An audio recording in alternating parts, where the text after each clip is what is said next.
Kami lahir dari kota yang dikenal dengan batiknya, budayanya, tariannya, dan makanannya. Kami sering menyebutnya dengan Kota Udang atau Kota Wali. Kampung Batik Trusmi Cirebon menjadi kampung batik yang disukai banyak orang karena beragam corak batik yang unik, cantik, dan indah.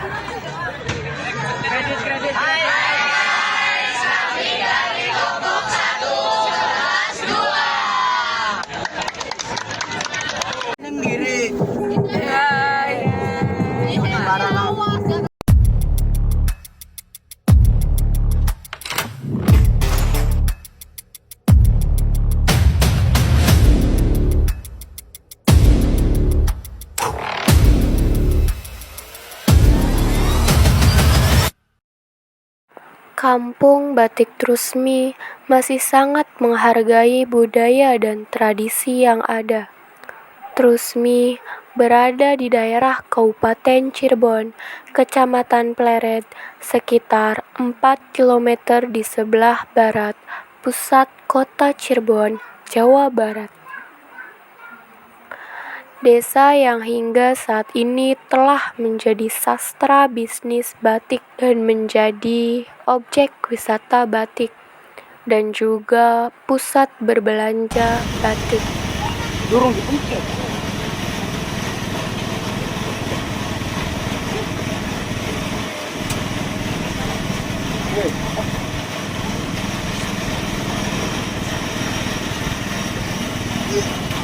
Habis aja mau ngomong. Jam berapa?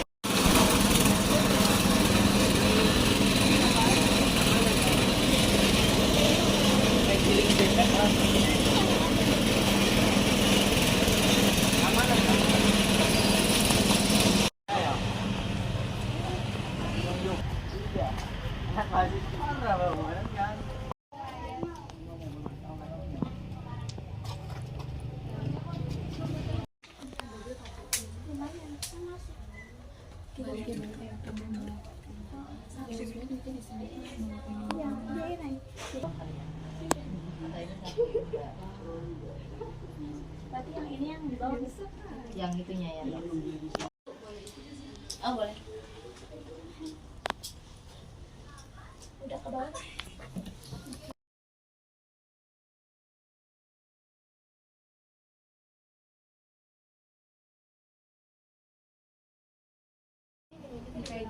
Iya, semuanya ibu rumah tangganya bekerja batik. Jadi kasihan kalau harus kumpul di satu tempat, untuk anaknya ditinggal, gitu kan. Atau warawiri main sendiri. Iya, jadi lebih banyak memang di rumah masing-masing. Di rumah ya, masing-masing. Jadi tujuannya sih bila mengoptimalkan mereka saling ngurus anak juga. Dan berbarden kalau perempuan. Iya. Di rumah punya tugas domestik seperti Betul, itu. betul. Dan memang ya isu-isu perempuan di terutama di daerah sini itu memang masih kurang juga untuk dipahami. Ini biasanya kalau nggak mepet bulan puasa kita juga ini ya keliling ke sekolah dan pesantren untuk informasi kesehatan reproduksi dan kekerasan seksual gitu. Karena kekerasan seksual itu masih selalu jadi angka tertinggi setelah KDRT di Kabupaten Cirebon, dan itu korbannya ya teman-teman pelajar gitu. Jadi kekerasan seksual itu masih yang terus kita kampanyekan gitu ya. Udah ada undang-undangnya gitu, bagaimana teman-teman perempuan anak-anak Gen Z ini gimana menghindari relasi toksik gitu untuk ke sana. Itu sih nggak apa-apa kalau ke depan SMA Duku Puntang tuh sosialisasi bergambar aja, nanti kalau nggak aku ada tim gitu kan Udah yang mulai kepikiran nih, wah kayaknya ini bagus nih nanti Iya. untuk tindak lanjut. Kemarin sih terakhir tuh SMA Plumbon ya, tapi lebih ke bullying gitu. Jadi tema-tema soal perlindungan anak kita masih masuk gitu kan. Assalamualaikum warahmatullahi wabarakatuh. Waalaikumsalam warahmatullahi wabarakatuh. Kami dari kelas 11 2, kelompok 1 SMA S1 Bukit Kota sedang berada di rumah produksi Batik Sabida dan sedang bersama Ibu Manusia. Oke, terima kasih Ibu. Di sini kami akan melakukan wawancara mengenai batik Trusmi. Ya. Jadi Ibu, bagaimana Ibu kabarnya hari ini? Alhamdulillah baik. Apakah kami boleh langsung saja untuk ke pertanyaan Enggak. wawancara ini? Ya. Oke. Ibu, bagaimana sih proses terlahirnya batik di Cirebon? Jadi kalau menurut sejarah, batik itu kan menjadi salah satu strategi siar dakwah Islam ya. Jadi begitu Sunan Gunung Jati datang ke Jawa ya, ke Cirebon ini melakukan dakwah Islam dengan strategi yang sangat unik ya, salah satunya melalui batik. Jadi memang batik ini salah satu strategi untuk mensiarkan Islam. Lalu selanjutnya adalah apa yang membedakan dari batik Rusmi dengan yang lainnya? Iya, karena Trusmi Cirebon itu kan ada di pesisir Pantura ya. Jadi mengambil tema-tema kalau dari warna itu yang lebih tegas, yang lebih cerah gitu. Kalau dari motif khususnya yang di Cirebon itu kita ada namanya motif khas keraton gitu, yang itu dinukil, diambil dari beberapa ornamen-ornamen yang ada di Gunung Jati, yang ada di keraton gitu. Itu kemudian diadopsi menjadi motif batik seperti itu. Terus yang khas lagi di Pantura ini istilahnya pangkoan. Jadi beberapa flora, fauna gitu ya yang ada di sekitar wilayah Pantura gitu. Nah Ibu, saya tiba-tiba memunculkan pertanyaan seperti ini. Saya melihat beberapa, kalau misalkan di batik Solo itu kayak ada batik khusus yang tidak boleh dipakai oleh masyarakat luar gitu, hanya oleh keluarga kerajaan. Nah, apakah di Cirebon sendiri memiliki batik khusus yang hanya dipakai oleh anggota keluarga keraton saja? Iya ada. Jadi karena yang saya tahu di Keraton Kanoman ya, di Keraton Kanoman itu kan ada setiap bulan ada ritual gitu, seperti safaran gitu, seperti rajaban. Sebenarnya ritual-ritual keagamaan juga gitu, yang itu setiap ritual motif batik yang dipakai oleh Pak Sultan, terus sama Pak Patih gitu, itu biasanya menjadi simbol gitu. Tapi saya kurang memastikan ya, apakah di fase sekarang masih dengan pepakem yang itu hanya boleh dipakai oleh keraton gitu. Karena kan kalau kita bicara hari ini, batik sudah menjadi komoditas sosial, bahkan komoditas ekonomi gitu. Jadi kita aturan mana sih yang melarang gitu? Rasanya sudah tidak ada batasan gitu, karena sekarang batik sudah dijual secara industri gitu ya. Maksudnya sudah menjadi barang ekonomi. Ada batik, motif-motif batik yang dipakai untuk acara ritual itu ada, tapi tidak boleh dipakai untuk masyarakatnya. Saya tidak bisa memastikan apakah masyarakat memahami itu, karena motif-motif batik keraton pun sekarang kan diproduksi oleh pengrajin dan dijual bebas ya, maksudnya dijual ke pasaran gitu. Jadi kayak seperti ini kan motif batik keraton ya, namanya Banjarbalong. Ini dulu yang pakai hanya kalangan dalam gitu ya, tapi karena ini sudah diproduksi gitu lalu dipasarkan, jadi sangat memungkinkan menteri-menteri juga pakai ini gitu, karena ini motif favorit pejabat-pejabat gitu, karena sangat anggun ya istilahnya gitu, dan memang ini motif keraton. Jadi untuk memastikan ini nggak dipakai masyarakat di larangan atau itu, saya tidak bisa memastikan masih dipakai enggak gitu ya, karena batiknya sudah bergeser menjadi komoditas ekonomi, bukan lagi sebagai bukan sebagai bentuk hasil kebudayaan ensih gitu ya. Sekarang dia udah menjadi sesuatu yang mapan di wilayah ekonomi yang namanya batik gitu. Jadi ada berapa jenis batik yang dihasilkan di rumah produksi? Kalau di saya di Batik Samida, dari awal menginisiasi memproduksi itu teguh dengan batik ya. Jadi di sini kan juga beredar ya di toko-toko itu yang kain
profesionalnya juga peduli gitu, bahkan misalnya ngerti gitu mana batik dan mana bukan, itu kan keren gitu. Jadi untuk mempertahankannya ya anak-anak muda gitu yang harus melek sekarang, dan nggak alergi pakai batik. Alergi nggak pakai batik?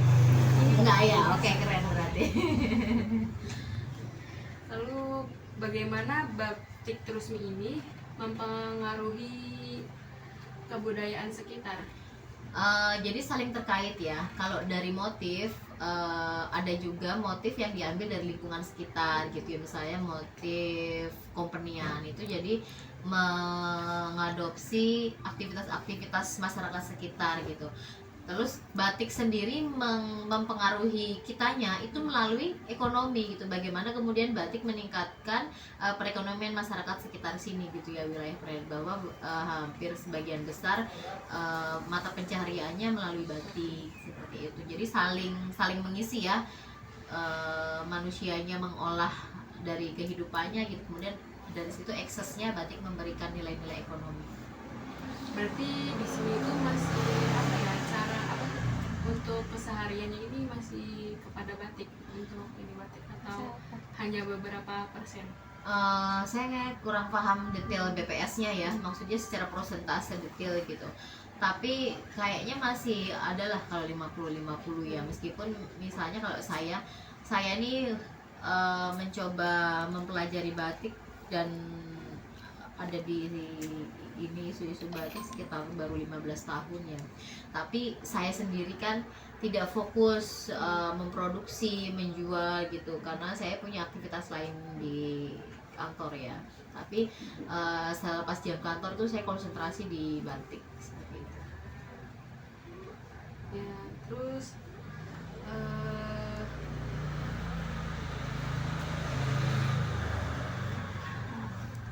Ibu, bentar, ada pertanyaan tambahan. Apa keunggulan batik Samida dengan yang lain? Keunggulannya apa ya? Kalau saya dari awal merintis itu ada sisi lain dari kemapanan batik ya. Saya melihat bahwa banyak pembatik-pembatik perempuan yang itu rata-rata pendidikannya minimal SD dan SMP gitu. Dari situ saya mulai tertarik juga berkomunikasi dengan para pembatik. Lalu sambil mereka ngebatik, kadang kalau saya punya waktu saya datang gitu ya, karena kan ini ngebatiknya di tempat mereka masing-masing. Kita menginformasikan soal kesehatan reproduksi gitu, soal kekerasan terhadap perempuan, soal isu-isu perlindungan anak gitu. Jadi kalau saya memang punya misi lain menggeluti batik ini gitu. Saya melihat sisi pendidikan pembatik-pembatik itu juga sangat memprihatinkan, karena rata-rata pendidikannya tadi SMP dan SD gitu, banyak yang putus sekolah, banyak yang menikah di bawah usia di bawah usia 19 tahun gitu ya. Sehingga saya mengkampanyekan bahwa ada hak-hak perempuan gitu, bahwa ada hak-hak anak, bahwa ada hak-hak kesehatan reproduksi yang perlu mereka ketahui sebagai perempuan gitu, dan mereka tidak dapatkan di sekolah kan karena putus sekolah. Itu sih salah satunya. Lalu selain itu juga misi ekonomi ya, karena saudara-saudara banyak yang memproduksi batik, saluran penjualannya kurang ya. Saya mulai memasarkannya melalui online dan melalui relasi-relasi yang saya punya gitu. Jadi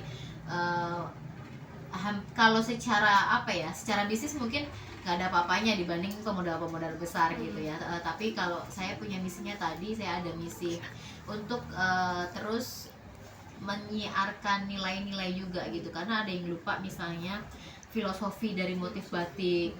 Saya pikir itu juga resource-nya atau SDM ya, orang yang mengerti itu semakin sedikit gitu, sehingga ketika ada orang yang mau bergerak di situ kemudian sambil menginformasikan gitu. Kebetulan di tahun ini kita ada di Batik Samida gitu ya, ada project mengupgrade medsos kita gitu untuk mulai menyuarakan filosofi batik seperti itu, karena itunya yang penting menurut saya ya. Kalau batiknya sebagai alat ekonomi udah clear gitu, pemodal besar, keunggulannya itu banyak. Jadi kalau kita tuh lebih begitu gitu ya, lebih mengedepankan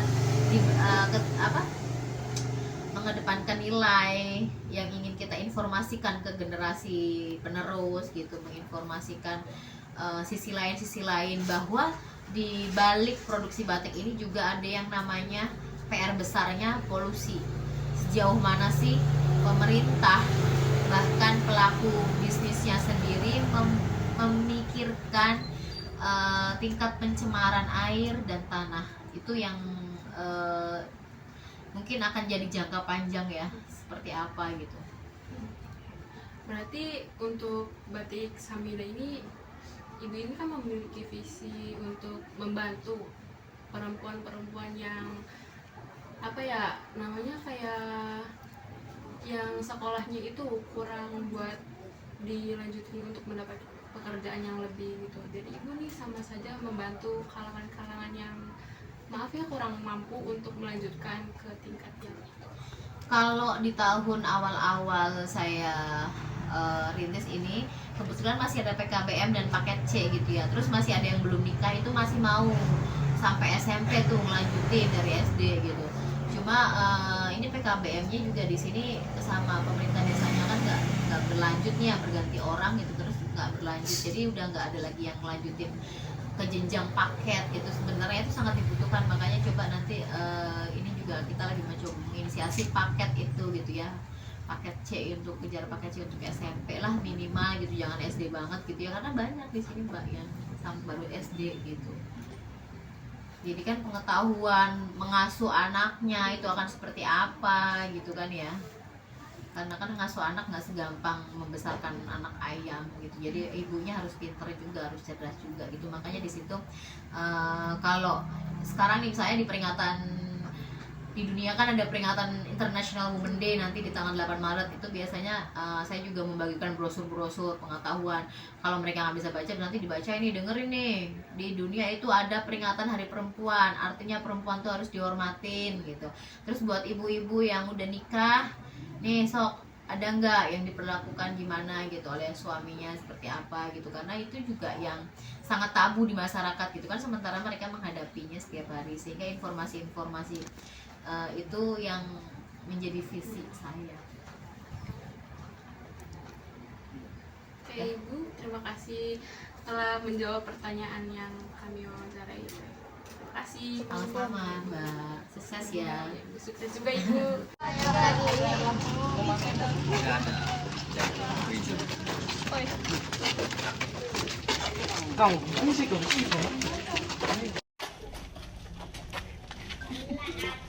Ada gitu, ngadem. Bahannya nggak batik lah. Bahannya batik dah. Iya sih, tahu lo kata ibunya di sekolah itu. Satu GB masuknya Ibal. Dari aku muter kali muter. Terus.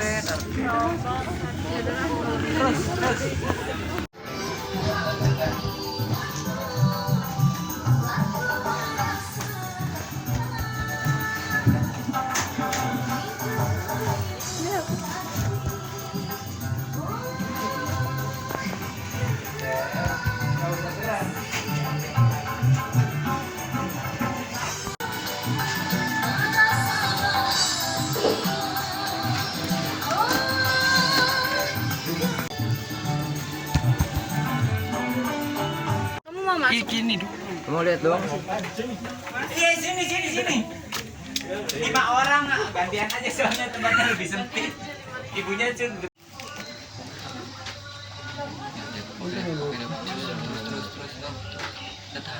ini dari sini.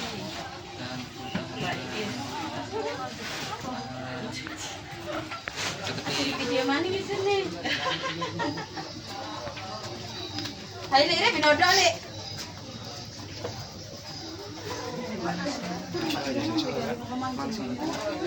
Sari bagian apa baris lah.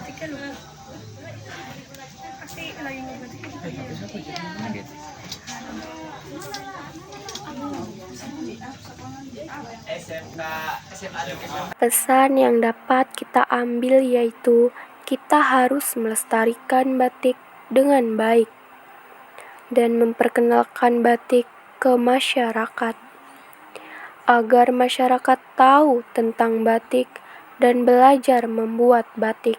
juga batik bisa berkembang di masyarakat luas dan batik terkenal di seluruh dunia. Jangan pernah malu untuk memperkenalkan batik ke orang luar.